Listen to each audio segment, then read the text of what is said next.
Sam, what were your initial thoughts on the 2-hour spectacle that was F175?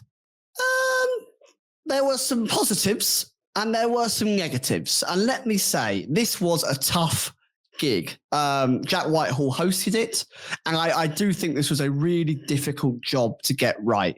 I think it was super cool the way they set it up in the O2 in London. I loved the red carpet. I loved how we had all the drivers together, all the superstars of the sport together, both historic and present, the likes of Jackie Stewart. David Coulthard, of course, was there, the biggest threat to anyone in racing, and many others. Martin Brundle. Martin Brundle was there. The list goes on in terms of F1 legends who had turned up, and of course the current crop of drivers. And you don't get that often. Other than actually on a race day, you never ever see all of this personnel in the same place at the same time. On the flip side, it was really difficult to make sure that you were presenting this new event to the right audience. And I do think there was such a broad audience watching. We know that our parents were watching it. We were watching it. There'll be children watching it. And there will also be people across the globe that won't understand a lot of the references, a lot of the humor that was going on. But it's really difficult. And I do think Jack Whitehall had a really, really difficult, tough job of it.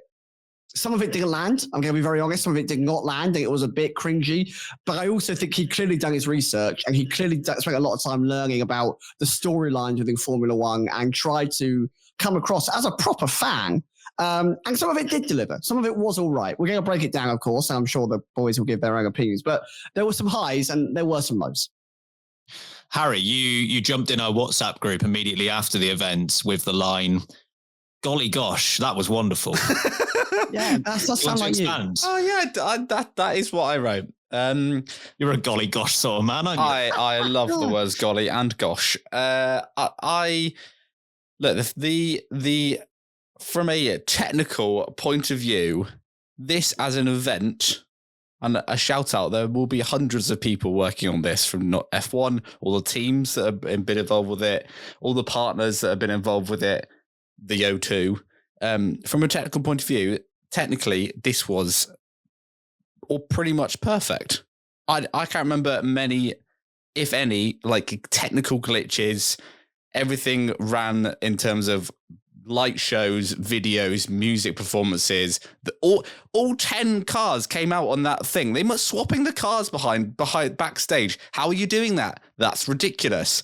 So technically, this is super impressive. I was very impressed by that. And from the reaction of fans, certainly, or especially the ones with it who got tickets to the event itself, I think have been very positive, and they all really enjoyed what they witnessed. That being said, I hated it and I never want to see it again. Okay? There it is. Never again, F1. Never again. Tell us how you really feel. Come on. I'll be honest. I didn't love it, but there were some positives, and I think you've done a good job of highlighting some of those already. I think Jack Whitehall did a very good job, and I will confess, I'm not a Jack Whitehall fan. So the fact that I think he did very well should speak volumes. I thought the production was slick, and yeah, apart from a couple of really minor like sound issues at one point, like it was really minor as well. It was a couple of seconds and it had gone. It all worked really well. So I think they deserve credit for that. And I think maybe the biggest plus point from my side was they had the wherewithal to laugh at themselves. And I think that's something that has been missing from F1 for a long time. It's sometimes viewed as a little bit stuffy, even with some of the recent advancements in the sport that we've had.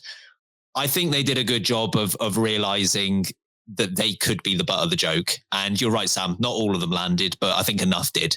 And I thought that was a real positive. The fact that, it was such a good positive that when they tried not to do that, it sounded really weird. Most specifically when they were talking about the F1 movie that's coming out later this year, and you realize that Jack Whitehall wasn't actually setting up for another joke, and he was just being dead serious about the excitement of the movie. And you realize that, the money's taking over and they need to actually be positive about this film coming out. But yeah, I thought that was definitely a positive. Biggest positive of the night was actually booing the FIA. That was just, I have to give credit to F1 actually on this. the poo housery that they constructed. They set it up so well. Impressive. Like, they knew exactly what they were doing. They knew exactly what reaction they were going to get when they plastered the massive FIA logo on the side of the stage. They knew those boos were coming. And another, maybe even more subtle way, Stefano Domenicali thanking Bernie Ecclestone. You know what you're doing, Steve Sunday. And you know what? I kind of respect it. The final one of those is the sprinkling of Gordon Ramsay on Stefano Domenicali's table. You know what you're getting with that man. You know exactly asking him about swearing. I mean, it's like a ticking time bomb. He's going to swear. Let me say the S. Let me do it. What I didn't like, the long, boring intros. Do you know what? I actually went back and listened and watched some of it again this morning because I wanted to do an experiment, right? Alpine. Alpine. Okay, I want to debunk something here because I've realised they planned something terribly. That was Brian Tyler. Yeah. He was a music guest. He was not actually directly related to Alpine. That was his music segment, and then Alpine come on. I think some of the music guests, so him and Kane Brown, is it? Yeah. Yes. Were hired by the teams. So then got billed as music guests. God. So that in itself, so confusing. Red flag. Don't bill them as music guests. They're part of your team presentation. Because Thames wasn't done as that. So why are the rest of them? Big up Thames, by the way. Why would you bring the creator of the F1 theming, put them as a music guest, promote them as like this star of the show, and then have them in Yin Yang's Bing Bag on the stage doing a weird DJ set? I'm sorry, a positive. The panning to Fatboy Slim just sat there going, what on earth is this? And then Flavio Briatore. Going, what am I watching? The Alpine intro. I actually went back on this. The Alpine intro, including the Brian Tyler stuff, 6 minutes long. Do you know how long Oliver Oakes and the two drivers were talking on stage for?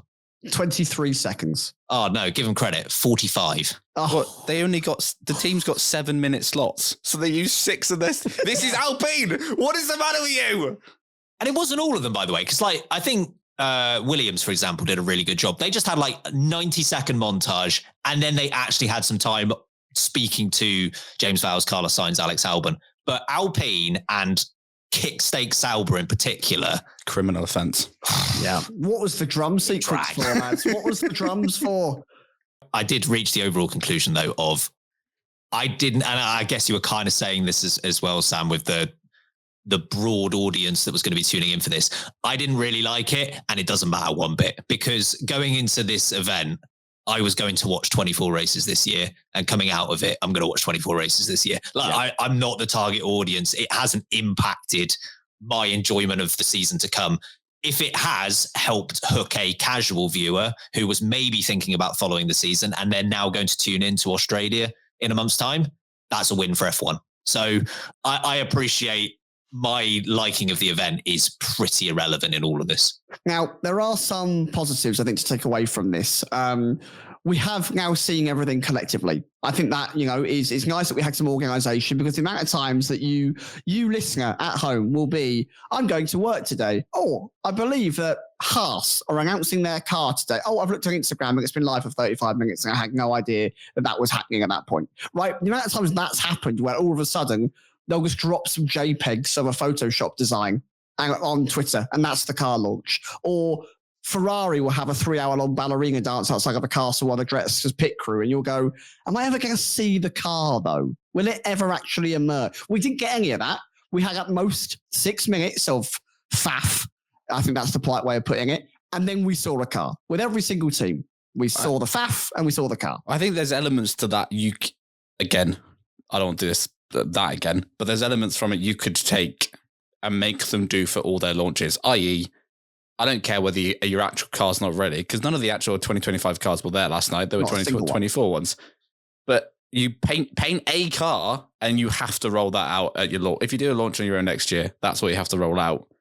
Because you're right.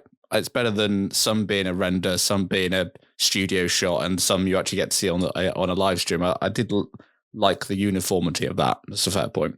But a negative on the flip side of that is as someone who loves livery season, and it's very clear, I adore livery season, I now have nothing to look forward to. It's done. 2 hours of again, back to Christmas. You tear them all open in the first 20 minutes. That's your present's gone. Game over. You've had it ruined for you. So I now don't get to wait until Friday. You go, oh, that's Ferrari day. Saturday is, Aston Martin day. I don't get that. Father's Day. They have a clue. And that was a bit I did love about livery reveal week. You almost got a full F1 week. And in the off season, when it's been winter and it's been dark and cold for so many days, it is really nice to have that. Oh, okay, we're getting a good week, 10 days of content here, and it's fun to talk about. So that I dislike about this concept. Yeah, I would subscribe to that a little bit more if I could trust the teams. Yeah. And it is based on how good the teams are actually doing their own individual launches, because some of them have been all right over the years, but there have been some. Do you remember the Red Bull Ford one and how long we were waiting for an hour and a half? I don't. It was a long time, and Renault/Alpine have been guilty of that in the past as well. Just talking to people that sponsors or whatever that we don't care about, and we're having to. At least with this, we managed to get all of the nonsense in one go. So. Yeah, I get what you're saying, though, Sam. It's kind of like you're not drawing out the positives, and you're also not drawing out the negatives as well. Yeah. We spoke about the booing of the FIA. We saw boos elsewhere. Christian Horner was booed, of course. And it was bold, I think, of him to go out there with a microphone after what's happened in the last year. The public are going to be quite divisive on that. But what I do think was a real shame is that we didn't get to talk to Max Verstappen. He is our reigning world champion. He is a global feature of this sport now. It's not like Lewis Hamilton's the only superstar. Max is definitely at that level. And it's a shame that, excuse me, they were so at risk of that audience, which is meant to love Formula One, turning on Max because he's, I don't know, around Red Bull, because of the Hamilton factor, whatever reason they might have done. They were clearly worried about it, that he didn't get the chance to speak. And I think he was very good game the whole night. Jack Whitehall had a poke at him. They took the mickey out of him, how he doesn't want to be there. They took the mickey out of Liam Lawson being the one that's actually, he's outdressed by Max Verstappen, which never happens. Honestly, he took blow after blow of silly joke after silly joke, and he didn't get to say anything. And I do think that's a little bit disrespectful, and Max Verstappen did deserve at least 30 seconds of that whole 2 hour period to say what he wanted to say. So I was a bit disappointed that clearly the audience couldn't give Max the respect that maybe he deserved. Yeah, I 100% agree. I don't think. What are you really booing him for? Like, I thought it was ridiculous. I think it could be indicative of where the sport is going a little bit in terms of not entertainment versus sport, but the more we go into the entertainment sphere, I think you go more into the entitled fan thinking that they can cheer or boo whatever they like because they bought a ticket. And whether you agree with that or don't agree with that, that's up to you. But I think that's maybe part of the reason why is that, I don't know, you don't get too much either way, because in terms of a race, because you don't necessarily hear a great amount based on the cars, and the fans aren't necessarily right next to the action. You do still get some of that, but you don't get the atmosphere at a football game, for example. Whereas this was kind of a unique arena spectacle that we haven't really had before. So this was exposure to that sort of thing that you wouldn't get at a generic racetrack. And it was interesting to see the results, but I agree. I just don't think you should have been booed.